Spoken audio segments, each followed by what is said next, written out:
Welcome back दोस्तों। देखें, हमने जम्मू एंड कश्मीर की हिस्ट्री स्टार्ट की थी और जम्मू एंड कश्मीर की हिस्ट्री में ये हमारा लास्ट लेक्चर है। इसके बाद एक और लेक्चर आएगा that is post independence history. देखो, डोगरा सल्तनत की अगर हम बात करें, डोगरा किंगडम की अगर हम बात करें, डायनेस्टी की बात करें, तो लास्ट रूलर जो है वो है हमारे हरि सिंह। लास्ट रूलर है कौन? हरि सिंह। और पहले रूलर की बात करें तो वो थे गुलाब सिंह। तो एक बार दोबारा से थोड़ी सी रिवीजन कर लेते हैं। देखें, नंबर 1 हमने देखा कि Gulab Singh was the first ruler. 1846 से ये रूल स्टार्ट हुआ after the treaty of Amritsar. याद रखना इस बात को। चलो, गुलाब सिंह के बाद में आए रणबीर सिंह, ठीक है जी। रणबीर सिंह के बाद में आए प्रताप सिंह, ठीक है। प्रताप सिंह। नाम दोस्तों, ये जो हरि सिंह है ये प्रताप सिंह के बेटे नहीं है। देखो, हरि सिंह के एक भाई हैं, इनका नाम है अमर सिंह, सॉरी, प्रताप सिंह के एक भाई हैं, इनका नाम है अमर सिंह, और आगे अमर सिंह के बेटे हैं हरि सिंह। तो ये चार्ट जो है, ये क्रोनोलॉजी जो है, ये आपको याद रखना, ठीक है। पहले से लेके जो लास्ट तक जो है सीधे सीधी क्रोनोलॉजी चल रही है, बट प्रताप सिंह जो है, इनके बाद में हरि सिंह जो आते हैं, ये अमर सिंह के बेटे हैं। और ये क्या काम करेंगे आइए समझते हैं। चलो जी, ये पहली बात ये हमने ये लिखी है। He was the nephew of Pratap Singh and the son of Amar Singh, ठीक है जी, son of Amar Singh। चलें जी, Hari Singh before becoming king, he was the commander in chief the army since 1915। देखो दोस्तों, 1915 से 1925 तक, यानी कि जब इनका रूल एस्टैब्लिश होगा, ये क्या रहे हैं? कमांडर रहे हैं आर्मी के। तब तक क्या रहे हैं? कमांडर रहे हैं आर्मी के, ठीक है जी। चलो, नाउ प्रताप सिंह के बाद में अगले जो रूलर हैं वो बनते हैं हमारे Maharaja Hari Singh. He was the last ruler, और इनकी बर्थडे को आज छुट्टी भी होती है, ठीक है, छुट्टी भी होती है। 23 सितंबर को इनका बर्थडे होता है, छुट्टी भी मनाई जाती है, ठीक है, जम्मू कश्मीर में। चले दोस्तों, नाउ बात करते हैं इनके सोशल रिफॉर्म्स। सोशल रिफॉर्म में सबसे पहले आप देखेंगे अपलिफ्टमेंट ऑफ डिप्रेस्ड क्लासेस। महाराजा हरि सिंह ने डिप्रेस्ड क्लासेस की अपलिफ्टमेंट पे बहुत ज्यादा काम किया था, इंपॉर्टेंट है, ठीक है। जैसे कि देखेंगे आप, in October 1932, Maharaja declared that Harijans would be allowed to enter and worship in all the temples। दोस्तों, हिस्ट्री में आपको ये नॉर्मल बात देखने को मिलती है कि कुछ पर्टिकुलर कास्टेस के लिए, सो कॉल्ड, जिन्हें डिप्रेस्ड क्लासेस बोल दिया जाता है, ठीक है जी, उन्हें बाकी कास्टेस के जो टेम्पल्स बनाए गए टेम्पल्स उनमें एंट्री नहीं मिलती थी, ठीक है जी। उनको लगता था ये छोटी जात है, ये आ जाएंगे तो दूषित हो जाएगा टेम्पल, ठीक है। इस तरीके के बिलीव्स इंडियन सोसाइटी को हमेशा से बेड़ा गर्क करते रहे हैं, ठीक है जी। तो इन्होंने एक ऑर्डर डिक्लेयर कर दिया था सारे के सारे मंदिरों के जितने भी, देख, एक तो रिलीजियस जो मिनिस्टर्स हैं उनको, और जितने हेड पुजारी थे उन सभी को ऑर्डर कम्युनिकेट कर दिया गया, भाई आज के बाद अगर ऐसी बात पता लगी कि किसी ने किसी भी बंदे को रोका बेस्ड ऑन उसकी कास्ट, तो मुझसे बुरा कोई नहीं होगा। और इसके चलते आपको बताऊं, रघुनाथ मंदिर के जो हेड पुजारी थे ना, रघुनाथ मंदिर के, ठीक है, उन्होंने तो रिजाइन भी कर दिया था कि आप जी हरिजन जो हैं, यानी कि डिप्रेस क्लासेस हैं, उनको अलाउ कर रहे हो मंदिर में आने से, तो मंदिर दूषित हो जाएगा। तो बड़ा ज्यादा बवाल मच गया था। तो इन्होंने बोला कोई बात नहीं, रेजिग्नेशन सबमिट कर लिया उनका, और लोगों का जो प्रोटेस्ट था उसकी परवाह भी नहीं की थी। चलो जी, head of the pujaris temple in Jammu and Kashmir, orders को ये इन्होंने कम्युनिकेट किया, ठीक है जी। Granted scholarship and preferential treatment to the depressed classes in government jobs, ठीक है जी। स्कॉलरशिप भी मिली इनकी, आप देखेंगे कहीं ना कहीं सॉर्ट ऑफ रिजर्वेशन टाइप भी देखने को मिलती है। And reserve seats in local bodies, ठीक है, लोकल बॉडीज में सीट्स भी जो है रिजर्व की। आज भी दोस्तों सीट रिजर्व है, अभी लेटेस्ट देखेंगे आप, ठीक है। ओबीसी के लिए पंचायत में सीट जो है रिजर्व कर दी, उस पर भी मैं लेके आऊंगा टॉपिक। चलिए, अगला सोशल रिफॉर्म इनका जो हुआ वो था prohibition of child marriage. Indian society में ये भी एक बड़ी प्रॉब्लम रही है शुरू से, ठीक है, कि छोटी बच्चियों की ही शादी कर देना, ठीक है, छोटी बच्चियों की ही शादी कर देना। तो आप देखेंगे इन्होंने पास किया था infant marriage prevention regulation act, infant marriage prevention regulation act, by which marriage of the boys under 18 and the marriage of the girls under 14 was prohibited, ठीक है। बोला कम से कम लड़कियों की उम्र 14 साल होनी चाहिए और कम से कम लड़कों की उम्र 18 साल होनी चाहिए। जो आज का जो रेशियो है आप देखेंगे 18 और 21 का है, कि लड़कियों की 18, लड़कों की 21। लेकिन उस टाइम के लिए ये भी बहुत बड़ी बात है, क्योंकि इससे भी कम उम्र की बच्चों की शादी जो है ये होती थी, एक कॉमन इवेंट आपको देखने को मिलता था। चलो जी, और इसको और ज्यादा रिस्ट्रिक्ट करने के लिए 1000 रुपए या फिर 1 साल की सजा इन्होंने लगवाई थी अगर कोई बंदा पकड़ा जाता है, कोई पेरेंट्स पकड़ा जाता है ऐसा करता हुआ। चलो जी, ही ऑल्सो एनकरेज विडोरी मैरिज। अगर आपको याद होगा दोस्तों, इंडियन हिस्ट्री में अगर आपने पढ़ी है, वैसे तो मैं भी आपके लिए लेके आने वाला हूं इंडियन हिस्ट्री, ठीक है, जिसमें हम इंडियन हिस्ट्री बहुत बेहतरीन तरीके से कवर करेंगे। चलो जी, ही एनकरेज विडोरी मैरिज। विडोरी मैरिज देखो दोस्तों, अगर आपको याद होगा इंडियन हिस्ट्री में भी 1856 में विडो रीमैरिज लीगलाइज कर दी गई थी, लीगलाइज कर दी गई थी, ठीक है जी।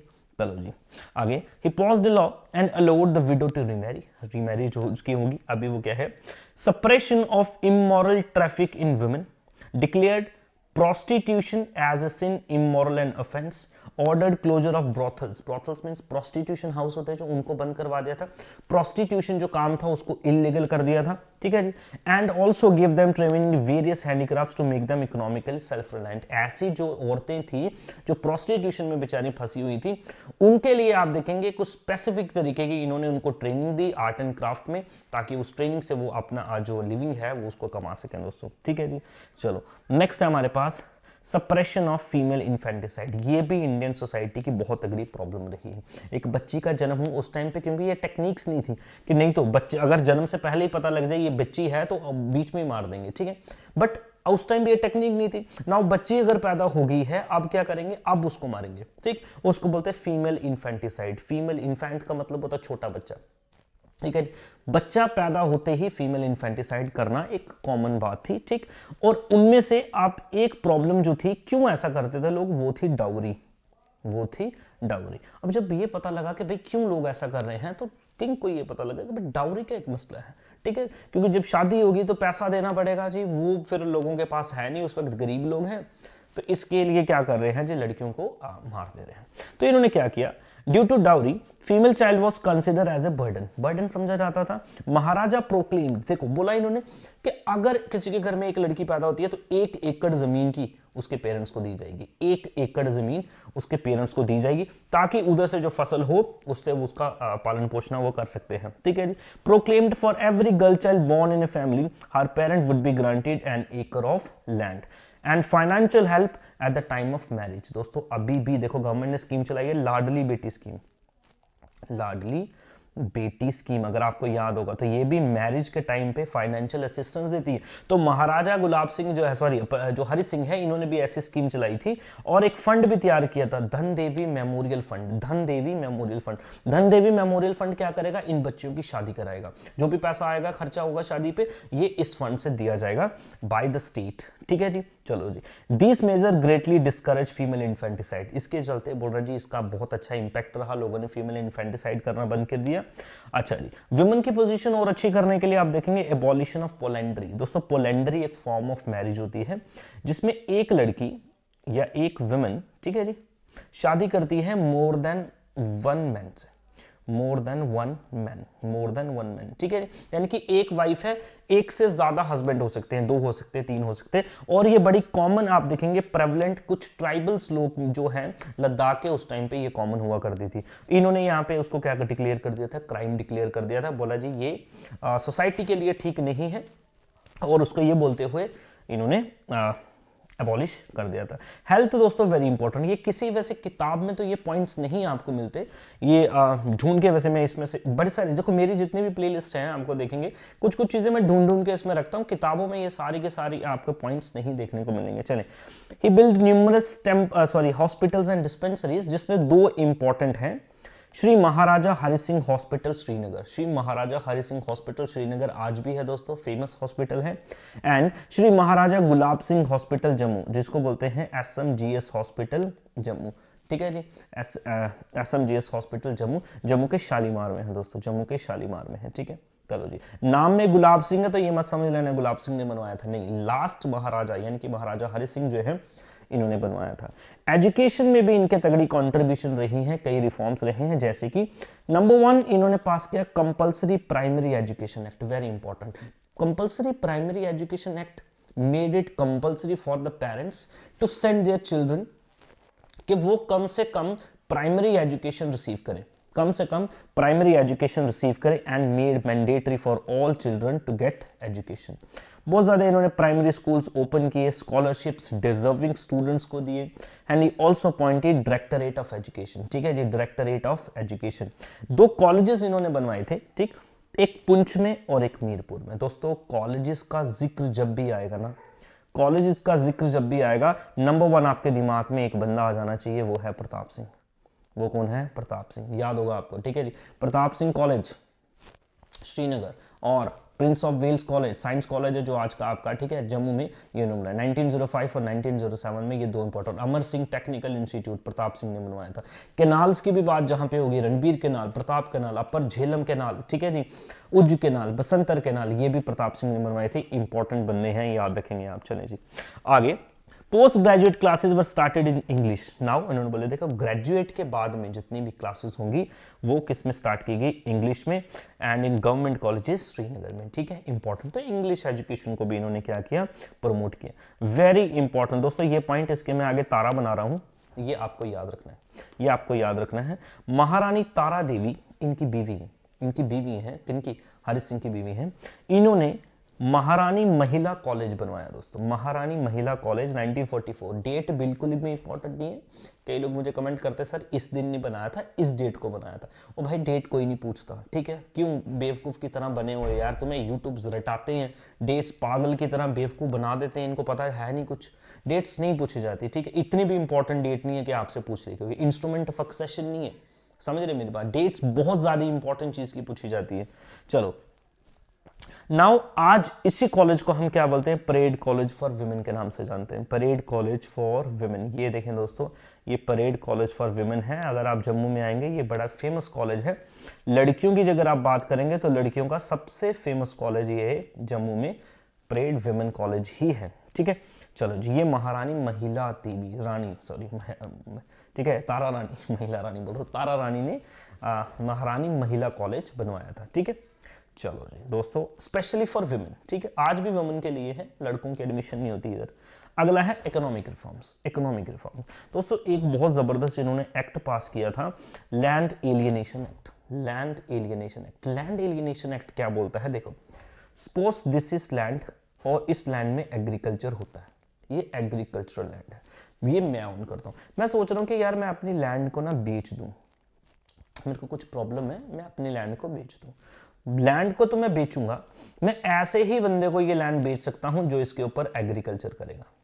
नॉन एग्रीकल्चरिस्ट को ये लैंड मैं नहीं बेच सकता, ये एक्ट बोलता है, ये लैंड एलियनेशन एक्ट बोलता है कि आप अपनी एग्रीकल्चरल लैंड नॉन एग्रीकल्चरिस्ट बंदे को नहीं दे सकते, ठीक है जी। इससे क्या होगा दोस्तों, इससे फूड प्रोडक्शन कम होगी, ठीक है जी। आज भी देखेंगे पंजाब हरियाणा जैसे इलाके, जो बड़े खेत है हमारे, यहाँ पे लोग जमीन बेचे जा रहे हैं, फॉरेन जा रहे हैं, और यहाँ पे आप देखेंगे बड़े बड़े फ्लैट्स बन रहे हैं, जिससे फूड प्रोडक्शन कम होगी। आने वाले टाइम में दिक्कत होने वाली है इसकी इंडिया को, ठीक है। चलो जी, तो ये इन्होंने पास किया था। It forbid the transfer of agriculture land to non agriculturalist, ठीक है जी।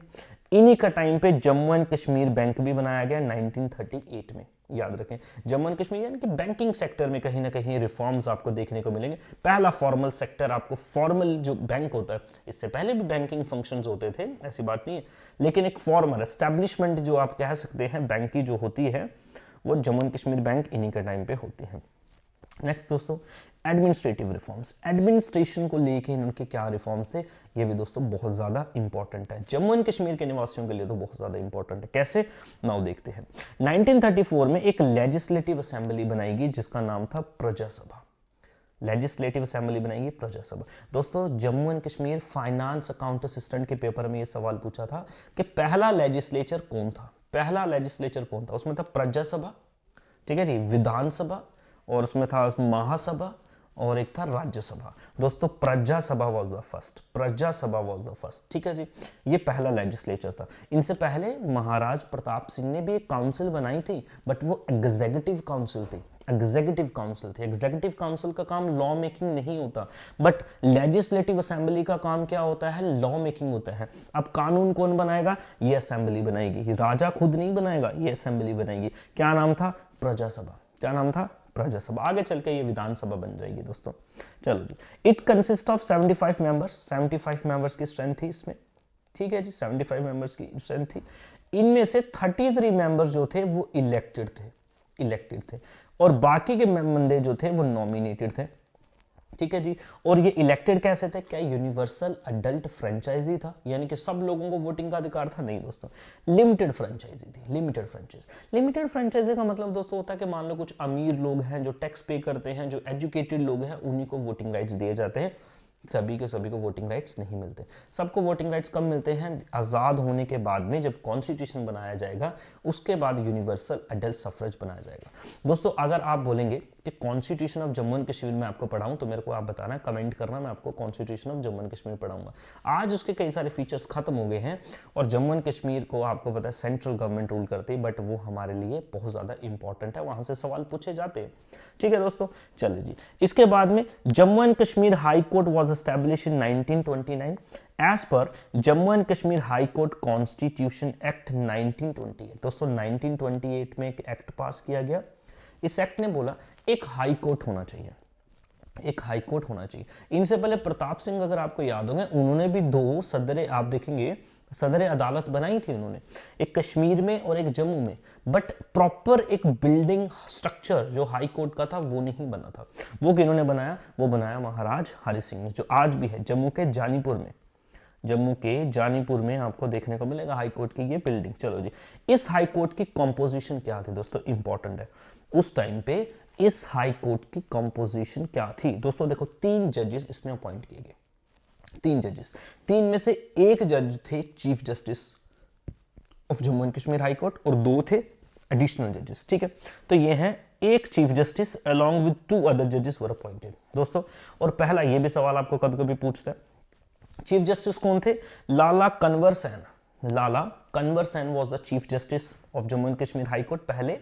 ठीक है जी। बाकी जो 2 दूसरे जजेस थे वो भी देखे दोस्तों, राय बहादुर लाल बोधराज, राय बहादुर लाल बोधराज, और दूसरे थे खान साहिब आगा सैयद, खान साहिब आगा सैयद। ये नाम दोस्तों इंपॉर्टेंट है, ये याद रखना आपको, ये नाम इंपॉर्टेंट है। ठीक है जी।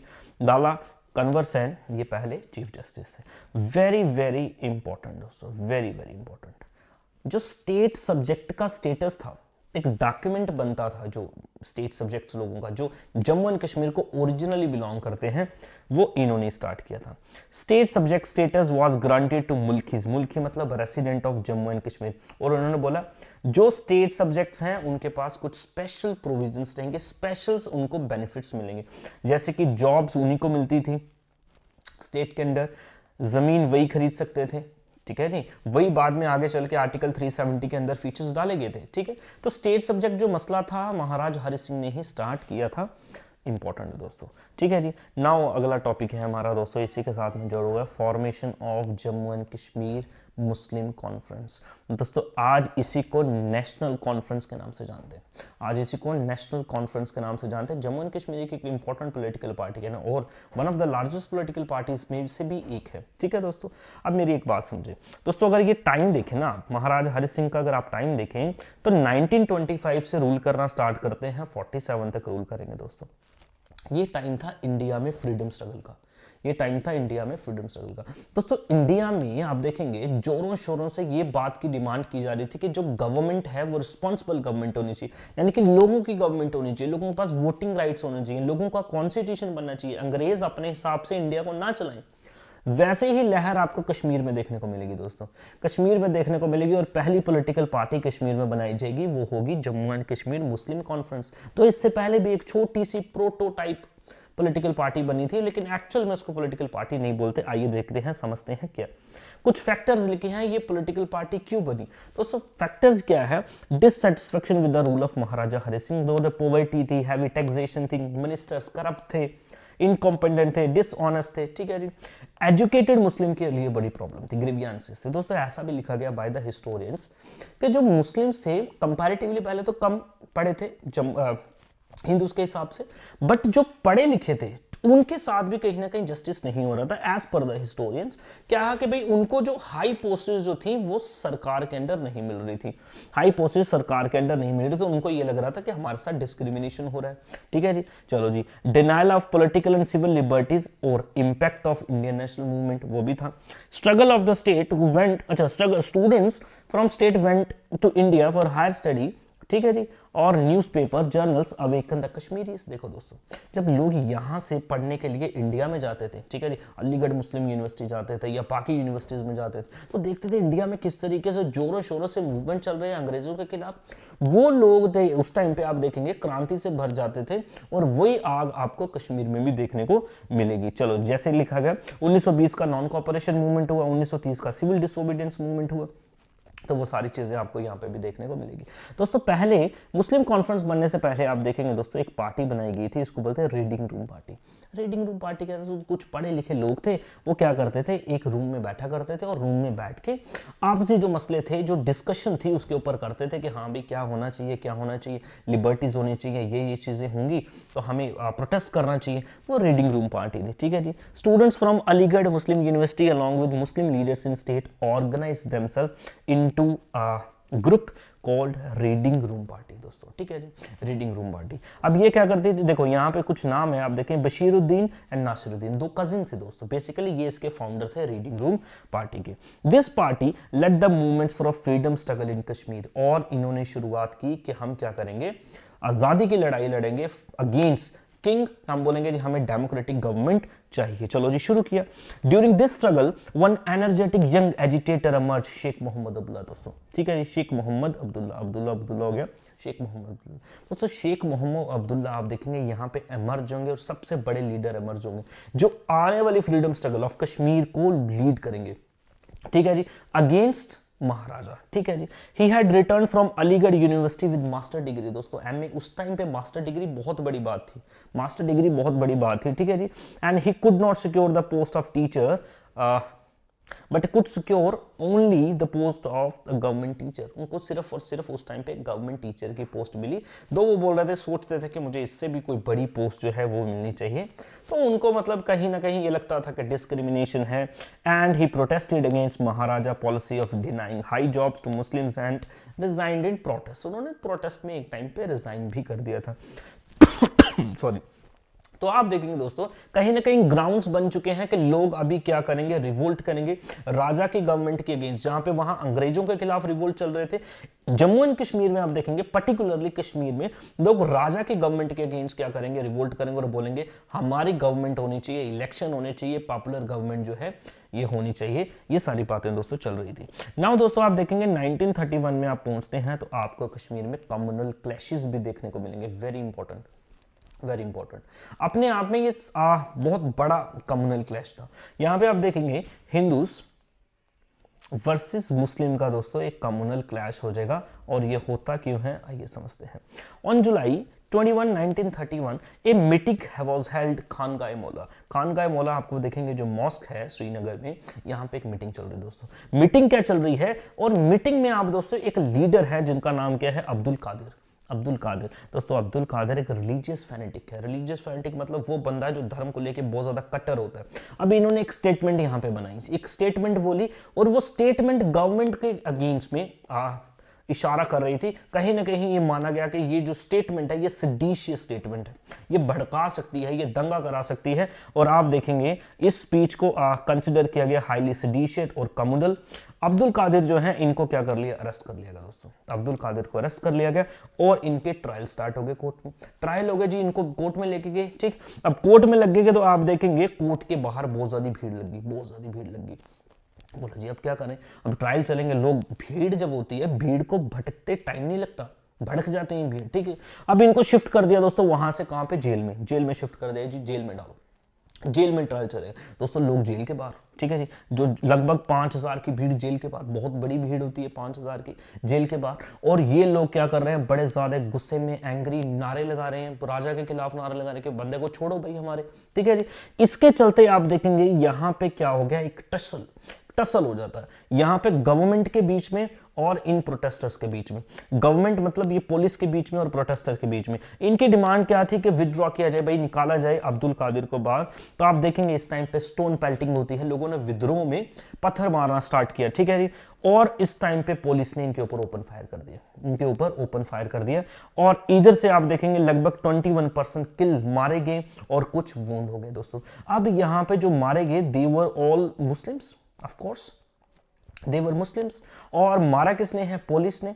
पुलिस ने मारा है तो मतलब कहीं ना कहीं स्टेट ने, और स्टेट का हेड जो है वो है Harish Singh, and Harish Singh was a Hindu.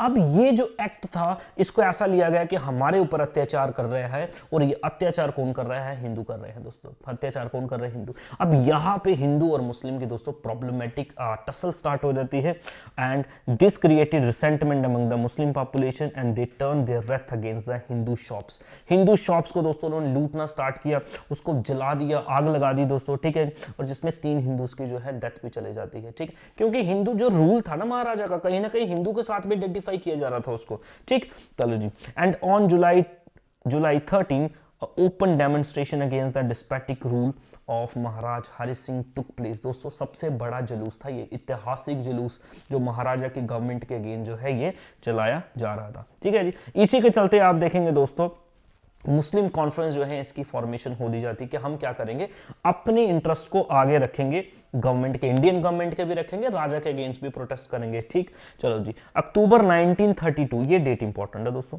अक्टूबर 1932, ठीक।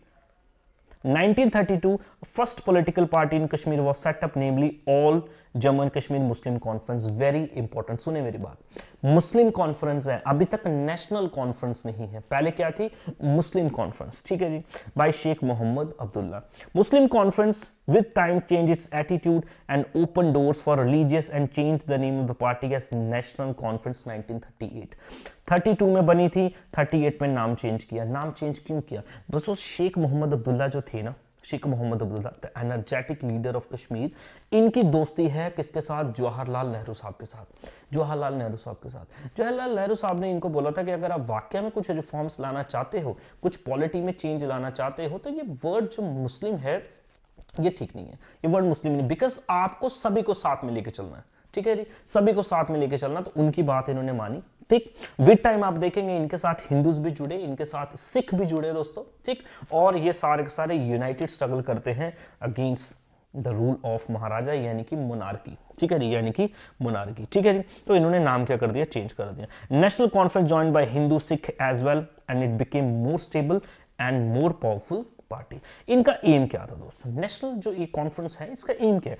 एम है कि हम क्या चाहते हैं? Responsible government. रिस्पॉन्सिबल गवर्नमेंट मतलब गवर्नमेंट ऑफ द पीपल। राजा की गवर्नमेंट नहीं चाहिए, राजा रहेगा कोई बात नहीं, हमें नहीं कोई प्रॉब्लम, लेकिन कॉन्स्टिट्यूशन गवर्नमेंट होगी। गवर्नमेंट कैसी होनी चाहिए? कॉन्स्टिट्यूशन के हिसाब से। राजा रहता है तो रहे, कोई प्रॉब्लम नहीं है दोस्तों। पहला सेशन इन्होंने 1939 में हेल्ड किया, उतना ज्यादा इंपॉर्टेंट नहीं है, चलो जी। और उस रेसोल्यूशन में सारी की सारी इंपॉर्टेंट डिमांड्स उन्होंने अपनी रखी, बोला जी हम इसके लिए लड़ेंगे। लड़ना क्या है? आजादी।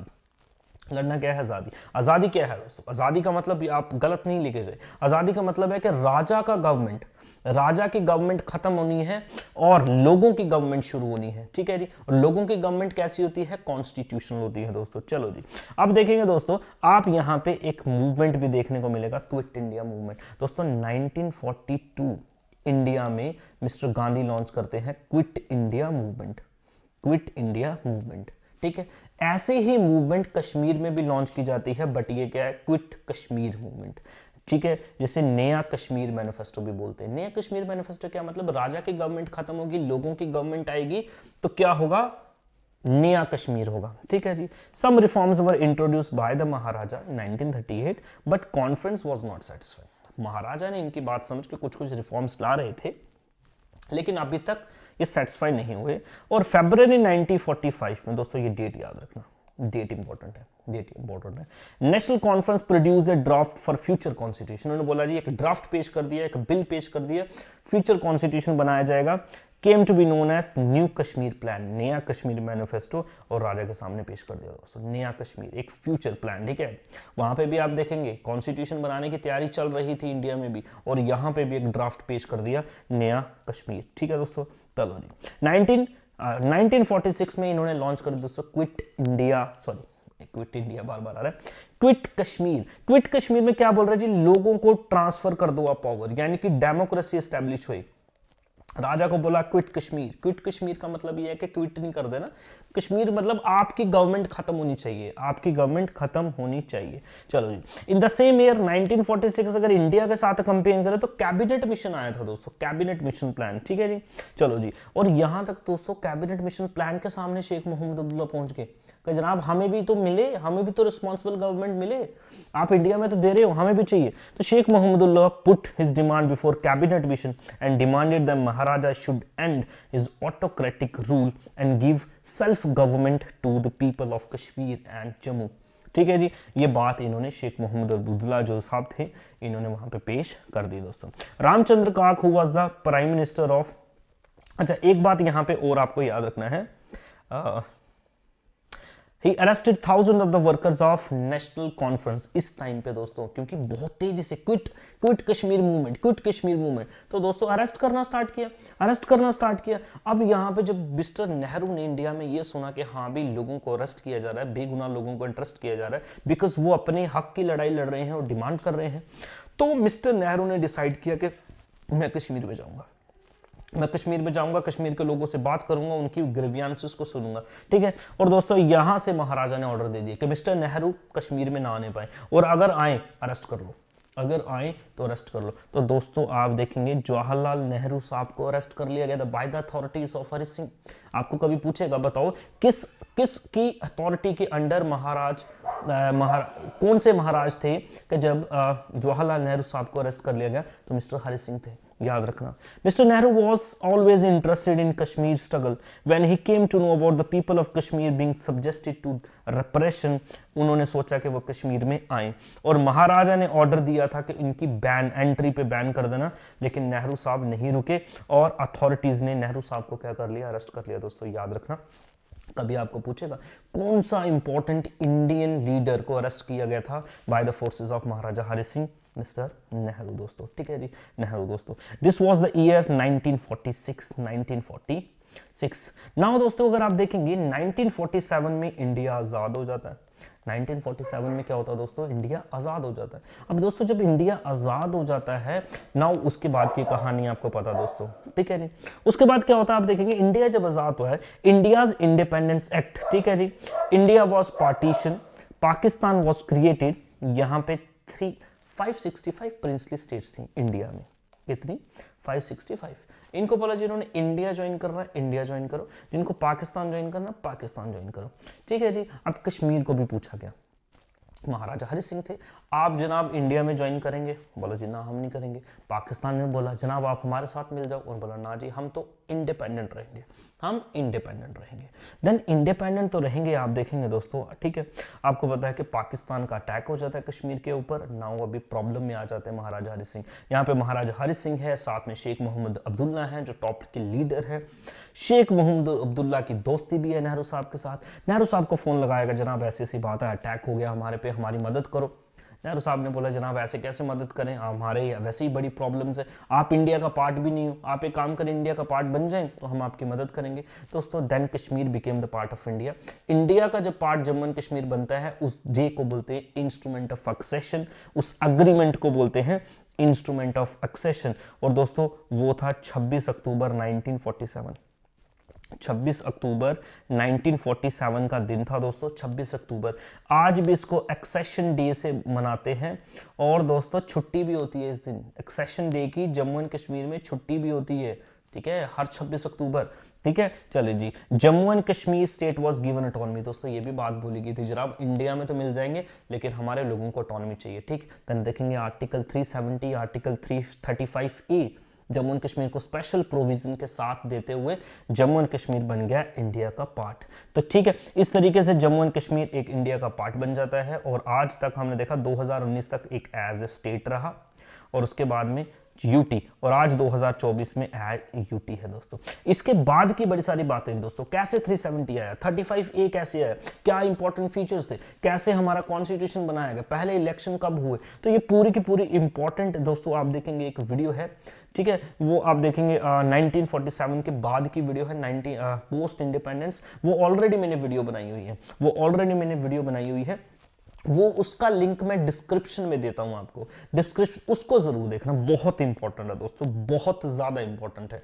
1947 के बाद की हिस्ट्री, 2024 तक की हिस्ट्री आपको पता होनी चाहिए, डिस्क्रिप्शन में मैं दे रहा हूं, ठीक है, प्लेलिस्ट में भी मैं उसको ऐड कर दूंगा, इंपॉर्टेंट है, उसको जरूर देखना। ठीक है जी, thank you very much, have a nice day.